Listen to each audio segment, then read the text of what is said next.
Well, today is the day we pull my 1979 Jeep CJ7 out of the barn. We took this down to Moab in September of last year and beat the ever-living shit out of the thing. So I've got a lot of work to do. So we're going to get her fired up, we're going to pull her into the garage, and we're going to start making a list of things to get fixed. I got 6 days to get this thing ready to go onto a trailer.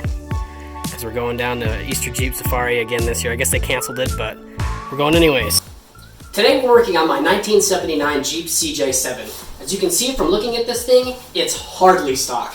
Under the hood I'm rocking a Ford 302 that's fuel injected. Transmission is a BorgWarner T18 with the grinding gear, paired up with a new Process 208 chain-driven transfer case. The rear axle is a Ford 9-inch, running 488 gears with a Detroit locker. Up front, we have an open differential, but it's a 1976 high pinion 44 out of a F-250. This Jeep is basically a Ford Bronco. As far as tires, we're running a 37-inch Goodyear MTR paired up with a 17-inch Pro Comp steel wheels. For the exhaust, I'm actually pretty proud of this. I'm running long tube headers that I myself made out of mandrel bent tubing. And my favorite thing about this Jeep is the mufflers. They came off of a 1968 Piper Aero PA-28-200 airplane, so that's pretty cool. The biggest problem that we're having with this Jeep right now is electrical. When I built this Jeep, I put everything together and I wired everything on my own. I decided to get away from the traditional fuse box and instead I have circuit breakers. I prefer that because then I can see when something shorts out like that because they pop out. And I wrote all the wiring diagrams so I know exactly where everything goes. This Jeep right now has about 925 or so miles on it, and all of those have been hard miles. This Jeep has been to Moab 5 or 6 times, and every time it's been down there, I've broken something, shoved it in the barn, and never dealt with it. So this Jeep has a lot of band-aids, and it needs a lot of work to be able to get back down there in a couple weeks. So first thing I'm going to do is I'm going to work on the wiring. Right now, the headlights don't work, our turn signals don't work. Fortunately, our brake lights and our running lights do work as well as the reverse light.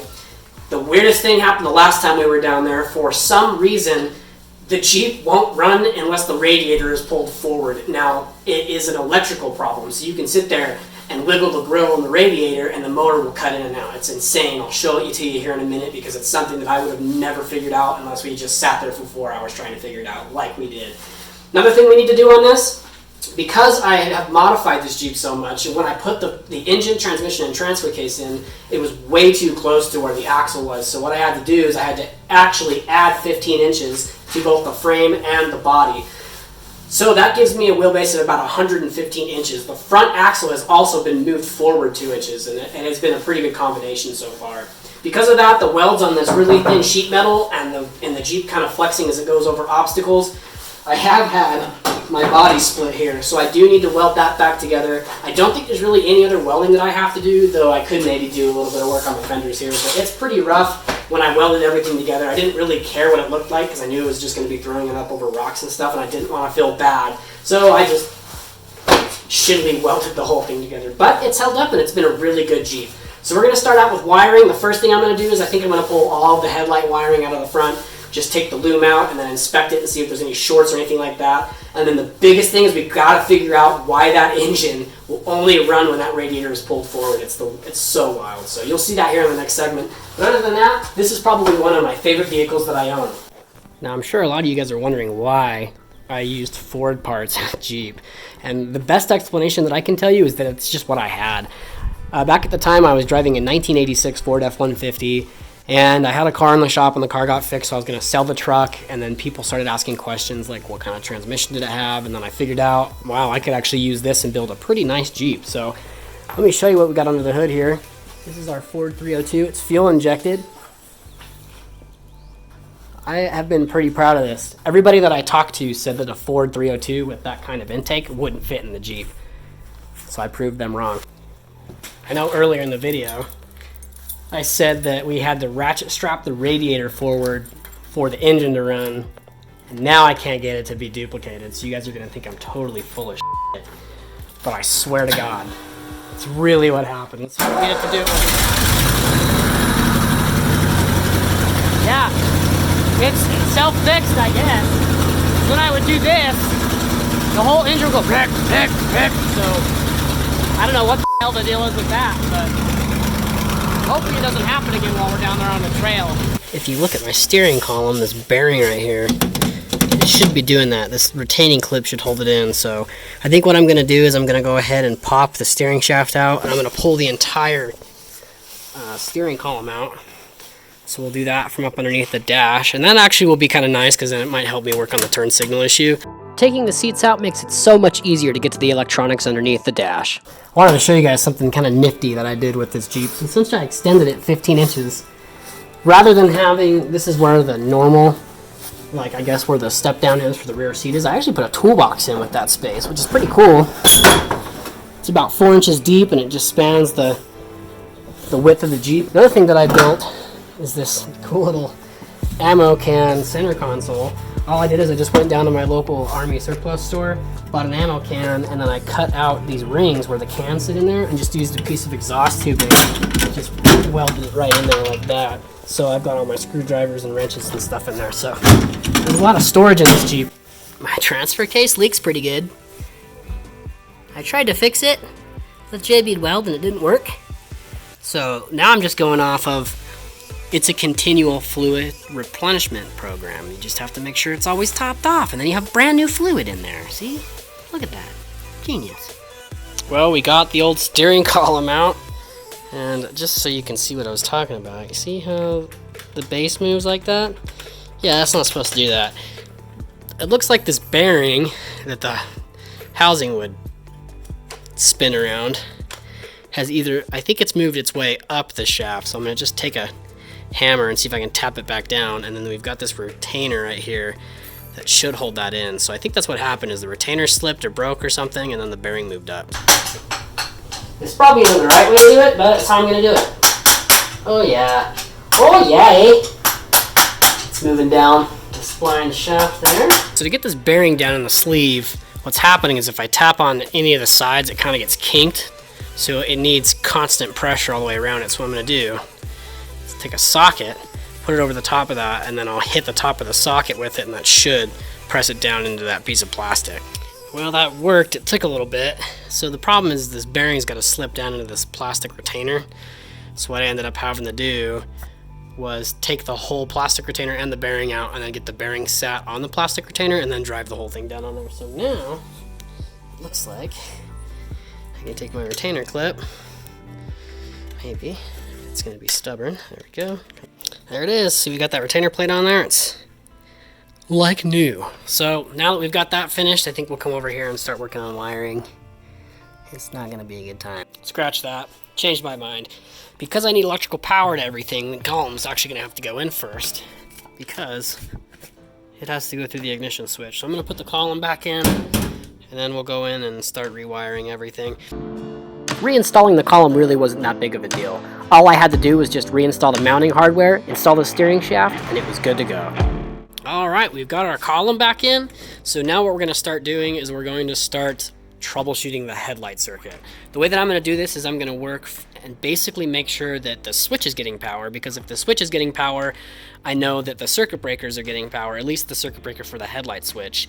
And then what I can do is I can turn the switch on and then see when I flip the switch, do I get power through the switch? And then if I am, then that's going to tell me that the power is going to be downline. So on this particular application, I have relays. I have a high beam relay and a low beam relay. For those of you that don't know how a relay works, basically what it does is it allows you to take higher power draw from the battery directly. So, meaning the headlight switch does not actually power the headlights. What the headlight switch does is trigger this relay. When I turn the headlight switch on, there's a little magnet in here that just drops, and that creates a circuit that comes directly from the battery through the relay to the headlight. That gives you better power distribution and higher power ability to your headlights. So the tool we're going to be using to check our continuity and our voltage today is it's called a multimeter. This is one that I have. I really like it. So right now we've got the ignition circuit on, and I have my multimeter set to 12 volt setting. So the way that this works is what I'm going to do is I'm going to take my positive end and I'm going to put it on the power supply to the headlight switch. And then what I'm going to do is I'm going to take my negative end, I don't know if you can see the display here, and I'm going to put it to ground. So this is telling me right now that I have 12.06 volts. So that's good voltage. So I know that the circuit is getting power. So I'm getting power 12 volts to the headlight switch. So now what I'm going to do next is I'm going to go ahead and turn the switch on.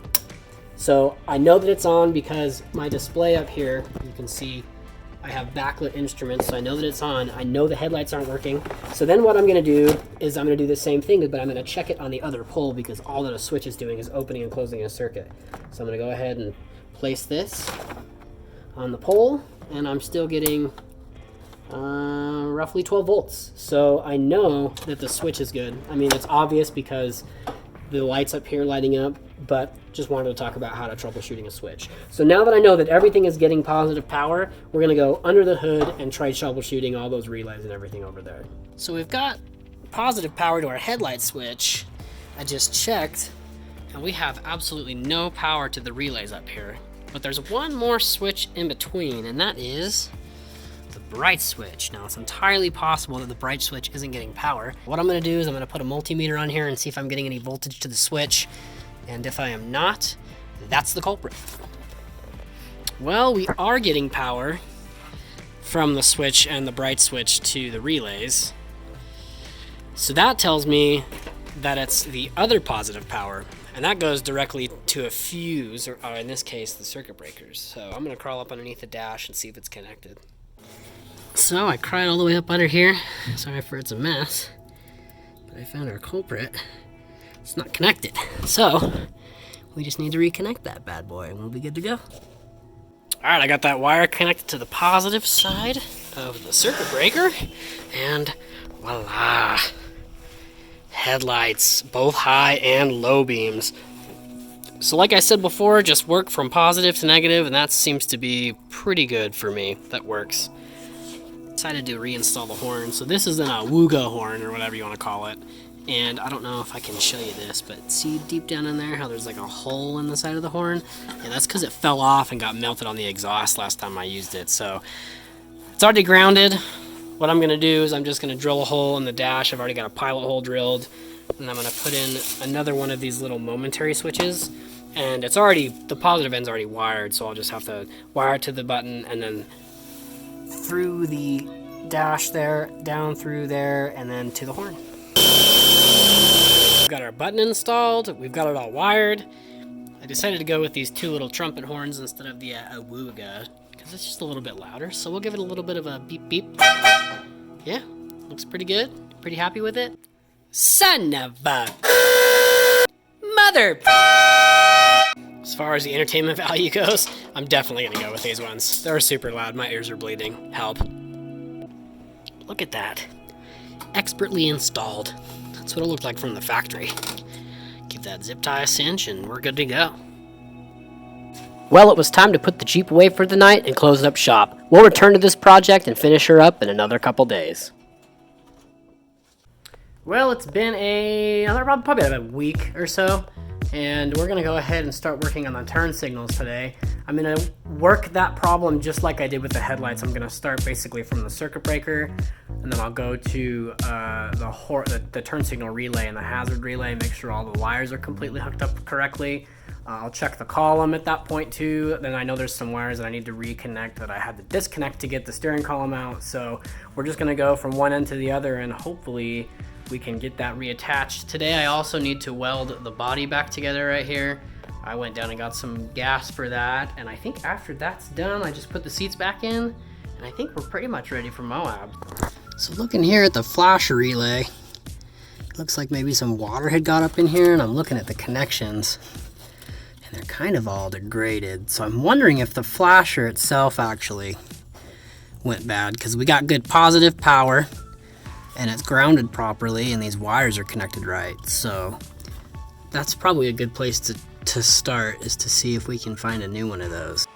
So I broke open this turn signal relay and it looks like the Titanic. So that's definitely our problem. It's junk. Well, we've got our new hazard relay and flasher relay installed, and it's still not working the way that it should. So I've got the hazard switch on, and instead of flashing, all it does is it just lights up the turn signals in the front and the rear. However, the forward driver's side turn signal is not turning on. So I'm thinking maybe the bulb was burned out or there's a wire issue. So I'm gonna pull that lens off and check and see if the bulb's burned out. And then I'm gonna go through and see maybe that I wired the relay wrong. Well, I confirmed the way that the hazard and the turn signal relay was hooked up, and now it's just not being a good time. So I'm not gonna worry about it at the moment. I'm gonna shift my focus to the body here that needs to be welded because that's a lot more crucial than turn signals. I have headlights and I have brake lights, so I am fine without having turn signals for the time being. So when you use a grinder, you wanna make sure that you always have eye protection on. I've seen these discs blow up and get all up in people's faces. It's lucky they were wearing eye protection, because if they weren't, they would have taken their eye out. When you're welding, you wanna make sure that you have a good, clean surface to weld with. Removing all paint and rust is a good place to start. So we've got this ground down poorly, which is fine. I don't really care that much. You can see we've got the front of this body here is about a 1/2 inch lower. So what I've done is I've taken this piece of wood and I put it on a jack. So what happens when I jack it up, boom, perfectly aligned. So what I'm gonna do is I'm just gonna tack this and then I'll grab a clamp and I'll kind of like squeeze the tops together, run a really great weld down it, I'm sure. And then I also need to weld it on the inside here. So see, now, here's the thing about Jeeps, at least in my opinion. This is the reason you want a shitty Jeep. You're not gonna worry about banging it up against rocks. All you care about is functionality and maybe some looks. You're not gonna do that kind of shitty repair job on a brand new 2020 JK or whatever they are now. This kind of stuff, you only do on real shitty rock crawlers. So I'm excited about this. That's why I don't really care. All that matters is getting out there, off-roading, and having a good time. All right, so since we're gonna weld, let's talk about some safety equipment. Safety equipment with welding is important. The first thing I think most of you know that you need when you weld is a welding helmet. What the welding helmet does is it shields your eyes from those harmful UV rays.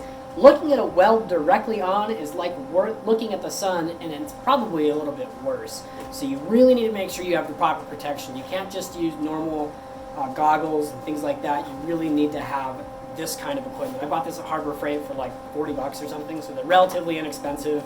Gotta have a welding helmet, unless you want to go blind. That's your prerogative, not mine. Next thing on the list is I like to have a welding smock. Now, what does a welding smock do?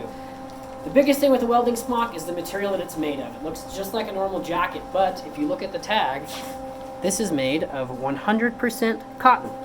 What does that mean and why is that important? Well, let's say that you're welding and you get an ember that falls down on your jacket and the thing starts on fire. If it's 100% cotton, what it's going to do is it's going to burn the jacket and it's not going to stick to your skin. That's huge. Let's look at this piece of equipment. This would be a poor choice for a welding jacket. Number one, it's not long sleeve, it's got short sleeves. Number two, if you look at what this is made of, it's made of 65% polyester and 35% cotton. So if this thing starts on fire, it's probably going to stick to your skin. So stay away from things with any kind of polyester or nylon in it. You want to have 100% cotton when you're worried about safety of welding equipment. You want to make sure you have closed-toed shoes. Don't be welding in sandals unless you want to get burned. I don't care, do what you want. I'm not your dad. Another thing to think about too is gloves. I have a big, thick pair of leather welding gloves that are really great. My shop is a mess. I don't know where they're at, so I'm just going to use the gloves that came in my wedge kit. So if you're going to do some welding, you can be safe if you want. I don't care what you do, but that's the kind of equipment if you do want to be safe and you don't want to get burned. So check that out. Amazon.com. Let's fire that welder up and start laying down some sick beads. Alright, first thing I'm going to do is just put a tack at the bottom, and then we're going to squeeze the rest of it together, tack the top, and then run it all the way down. So let's tack this puppy.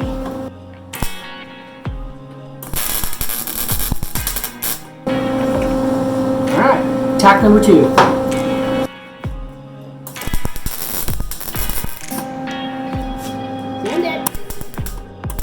When you're welding thin sheet metal, it's important that you just do little bursts at a time so you don't overheat and burn through or warp your steel.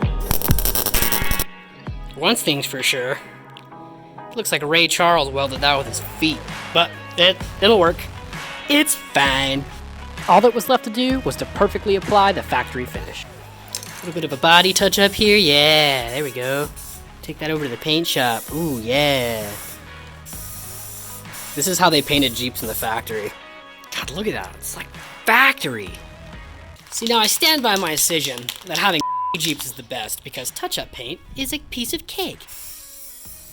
Look at that. It's not even the same color, and I don't give a shit.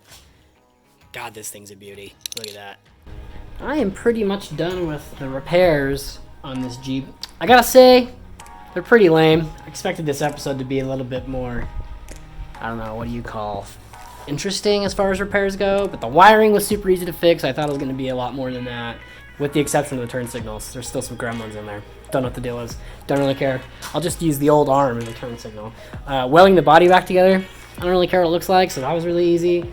That was really it. Engine oil changes, I'm just going to not even film that because that's pretty easy. So what we're going to do now is I'm just going to close up everything, put the seats back in, and then I'm going to start packing. And the next time we see you guys, we will be throwing this Jeep up on the trailer, and we will be on our way to Moab for Easter Jeep Safari 2021. Well guys, I think that's it for this episode. Hopefully we have all the little electrical gremlins worked out and she'll run good when we take her down to Easter Jeep Safari. To be honest, I kind of have my doubts, especially because I wasn't able to find the cause of the motor mysteriously cutting in and out. I predict breaking down on a trail somewhere and spending most of our time working on this cobbled together Jeep. All I can say is it really doesn't matter what you're doing. All that matters is you get out, have some fun, and you do some wheeling. And I guarantee you're going to see all of this happen on a future episode of Tools with Tools.